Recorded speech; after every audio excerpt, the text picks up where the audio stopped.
Hello বন্ধুরা, কেমন আছো তোমরা? সকালবেলা মা ভর্তা ভাত করেছে, তাই মনটা খুবই খারাপ। তো দেখো, কালকের মাছ ছিল, সেই মাছগুলো আমি বের করলাম, কারণ মাছকে ঝোল আমি রান্না করব।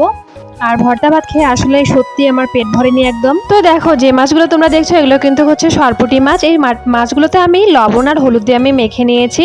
আর এখানে আমি ছোট ছোট করে আলু কেটে নিয়েছি, এগুলোকে আমি ঝোল রান্না করবো মাছ দিয়ে। তো দেখো, আমার কড়াই কিন্তু গরম হয়ে গেছে, আর গরম হওয়ার পর কিন্তু তোমরা মাছ দিয়ে দেবে, নইলে কিন্তু লেগে যাবে।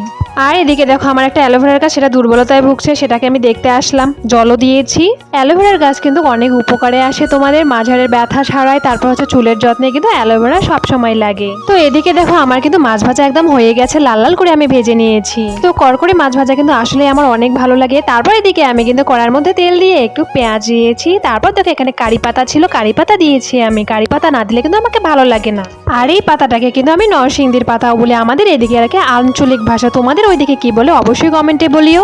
তো দেখো, সবকিছু পরিমাণ মতো দিয়ে আমি কষিয়ে নিব। এখানে আমি বাটনা নিয়ে নিচ্ছি, কারণ আমি মরিচ বাটবো বলে। তারপর দেখো, আমি কষিয়ে হয়ে গেলে আমি জল দিয়েছি সিদ্ধের জন্য। তারপর সিদ্ধর পর আমি এখানে আবার কষাবো, কষানোর পর আমি চিনি দিয়ে একটু পরিমাণটা ব্যালেন্স করে নেব। তারপর দেখো, এখানে আমি মাছটা দিয়ে দিয়েছি। মাছ দেওয়ার পর কিন্তু আমি একটু মশলা দিয়ে নামিয়ে নিব। তো দেখতেই পাচ্ছ কালারটা জাস্ট ওয়াও। আর হচ্ছে দেখো, এখানে খেতেও অনেক মজা